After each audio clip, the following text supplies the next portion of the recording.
Hosting is tough. Very nice. You guys look like a beautiful crowd. Lots of ladies. How you guys doing? Ladies? Oh, you're very pretty. How you doing? Have you ever made love to a skinny Indian man? No, neither have I. We got some shit in common. This will work, right? Yeah. That's how I do it. It feels good, man, to be back in New York. I was just away. I was in South America. I love traveling, but I hate flying. Because let's be honest, you cannot fly easily if you look like this.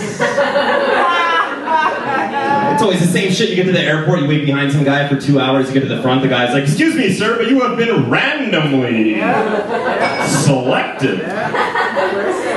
You can't call that shit random if you select me every single time. I know a pattern when I see it. Right? The most fucked up part is I get pissed off when I don't get selected, because in my head I'm like, how the fuck am I supposed to feel safe if you're not checking people that look like me? This is what the enemy looks like, sir. I was in South America, man. It's a nice country. I flew to Belize, right? It's beautiful. And I went to this island, and I had to take a little, like, 2-prop plane to get there. A little death trap plane. You guys ever been on one of these? It was bullshit, man. I was late for the flight. The plane only holds 12 people, so there's no seats left. And the pilot, he's got dreadlocks, and he smells like a Bob Marley concert. So I'm like, this is going to be a safe flight. He turns around and goes, "Don't worry, man. You can sit next to me." In the co-pilot seat.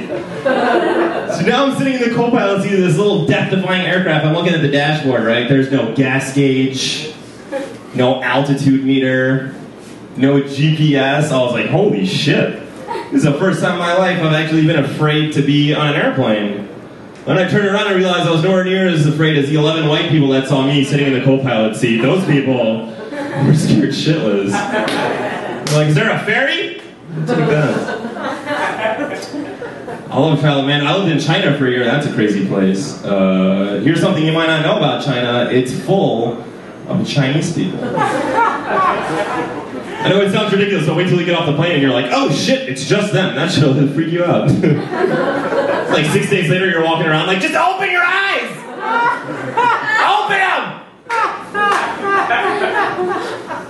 It's a weird place to live, man. Like, my first day in China, right, I didn't want to eat anything weird. Like, I didn't want to eat any, like, dog or cat accidentally.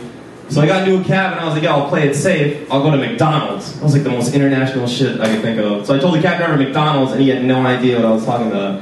So I called my Chinese friend, and I'm like, yo, bro, I'm trying to go to McDonald's. But the cab driver doesn't understand. And my buddy goes, ow, it's so easy. You just have to tell him in Chinese. And I was like, I don't speak Chinese. How about I put the phone on speaker and you tell him? I put the phone on speaker, I hold it up to the driver. I swear to God this is what comes out of the phone. Nigga McDonald's. The driver's like, oh, you want to go to McDonald's, you stupid foreign bastard? Why didn't you just say that?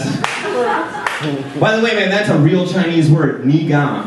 They use it all the time, alright? Do you have any idea how horrific that is for Chinese people who come to America and don't know that that's a word you're not supposed to use?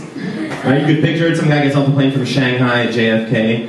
He hops into a cab with one of those African drivers who always smiles and calls you my friend for no reason. You know these guys? You ever seen these drivers? Hey, my friend! My friend! Where would you like to go? The Chinese dude just looks at him and is like, Nigga McDonald's! Turn on the news the next morning, like, an angry African cab driver murdered a Chinese national yesterday in front of a McDonald's for no apparent reason. It's real shit, man. It's real shit. I hope you guys are all having like a good day. You guys having a good day today? Everybody's having a good time? That's good, man. My day started off like really shitty. It was a weird day for me. I woke up this morning, I walked out of my apartment, and a pigeon shitted on my head. I don't know if this ever happened to anybody. I go back upstairs into my apartment, and my brother goes, hey man, that's really good luck. Have you ever heard this saying before? Yeah. You know what kind of people tell you that's really good luck? The kind of people who didn't just get shitted on by a pigeon. Those are the only fucking people who will ever tell you that shit. You know what I think is good luck? Is every day of your life a pigeon doesn't shit on you. That's good luck for me. Hey bro, how's your day going? Pretty good. No amicals have defecated on me, so feeling kind of lucky. Think I might buy a lottery ticket. I don't know. Might be in the cards. feel like we got a lot of different type of people here. I have no respect for your religion, all right? If you put it on the bumper of your car. That's bullshit. I was in Pennsylvania, I was behind this guy at a red light, and he had a bumper sticker that said, "Would you follow Jesus this close?" I was like, no, but Jesus doesn't drive like an asshole, so... I have a bumper sticker on my car. It says, "This car's a decoy. I'm actually in the car behind you." Then I have a bumper sticker on the front of that car that says, "Yeah, motherfucker, it's me." I don't want you guys to think I'm an asshole. I'm a nice guy, man. I do a lot of good stuff for charity. Last week I did a comedy show that was a fundraiser for starving kids in Africa. Right? I felt good about that. It's a good thing to do. But then I felt weird at the end of the show because I found out we only raised $67.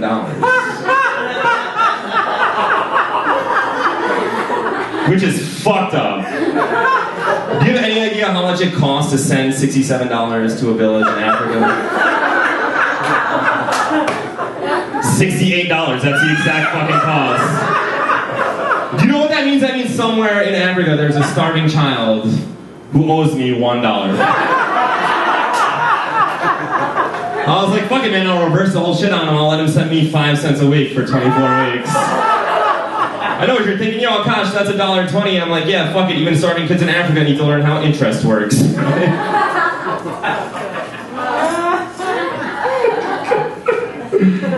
I come from kind of a weird family, I guess you could say, because I'm Indian, but my dad was born in Afghanistan.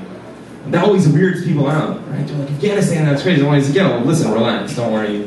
He's not that Afghani, right? He lets my mom read once a week and only beats her on Thursdays, so pretty fucking liberal by Afghani standards. My mom hates that joke, by the way. She always tells me, she's like, you know, Akash, I really don't like that joke. I'm like, that's great, Mom, but why are you talking out of turn? Did you put your burqa back on and sit with the other wives? Well, you know, if I need some shit. My dad loves that joke, by the way, just so you know. I think email is bullshit, man. Like, I never get an important email from my friends. You know, like, you remember when people used to send letters? Like, letters were important because it took so much time for someone to write a letter. You'd have to take out paper, you'd have to write your letter, you'd have to go to the post office, you'd have to go inside the fucking post office, you'd have to wait in line, you'd have to buy a stamp, you'd be like, give me the George Washington, you'd be like, oh shit, it's February, give me the Martin Luther King, you'd put the stamp on it, you'd give it to the guy, he'd give it to a guy on a horse, he would ride out, he'd give it to another guy on a horse, one of the horses would die because they're cool, but they're kind of shitty like that. When you got that letter, you knew that it was important because of all the shit that went in to sending you the letter. Email is bullshit. I got an email from my friend, no subject, it said, yo bro, you ever get a rash on your balls? There was an attachment. I was like, don't even tell me this dude sent me a picture of his balls. Like, there's no way I'm opening this attachment. And 20 minutes later, I was like, I gotta see this fucking attachment. And I opened it up, it's just a picture of my friend with the caption that said, I knew you wanted to see my balls, you fag. I was like, you wouldn't have put that in a letter. That's not important. So guys, to give you a little insight into the mind of a comic, a lot of nights I get really drunk and I write jokes in my phone. And most of the time they're pretty bad or they're too weird or just too out there to put into my act. So I figured I'd share some of those jokes that didn't make it in with you guys. You guys want to hear them? Yeah? Alright. I'll give you the times when I wrote them too, so you have an idea. So this one is 1:17 a.m. Someone said to me, hey man, you hug your parents a lot. Is that an Indian thing? I said, I don't know, your parents are divorced. Is that a your fault thing?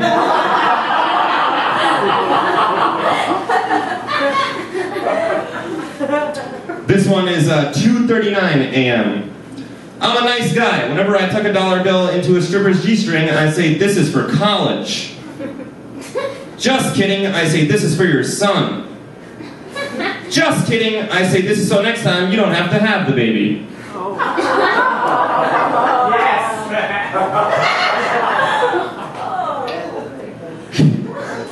This one is 3:01 a.m.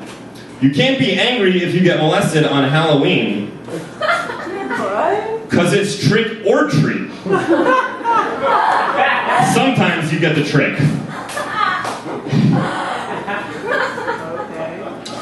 This one is 2:03 a.m. J.K. Rowling is writing an adult book. It's called Harry Potter and the Assholes in the HR Department.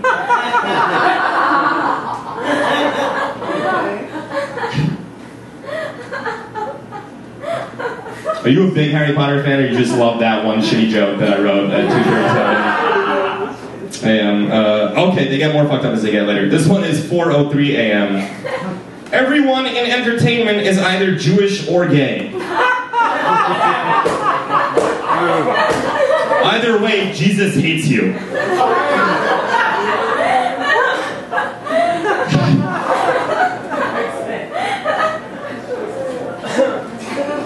This one's pretty fucked up too. Alright, this is just to let you know, this was 6:15 a.m. Black babies are so cute. Then they grow up and scare you on the subway.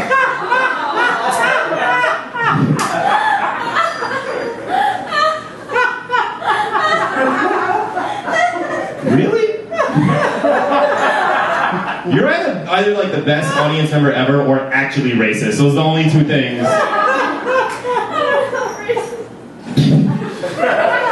You know, she was right because she was laughing while she said it. I believe you. I believe you. This one, it doesn't even make sense. This one was 6:18 a.m. I'm gonna get a tattoo on my dick that says, "You're welcome."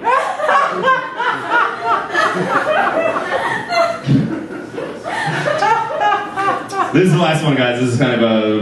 This is the last one I wrote, alright? This one is 7:38 a.m. on a Sunday. I'm so tired. I've been smoking bath salts and eating faces all day. And I always need a nap after I eat. Thanks a lot, guys. Enjoy the rest of the show. Alright. Hey, my name is Akash Bhasin.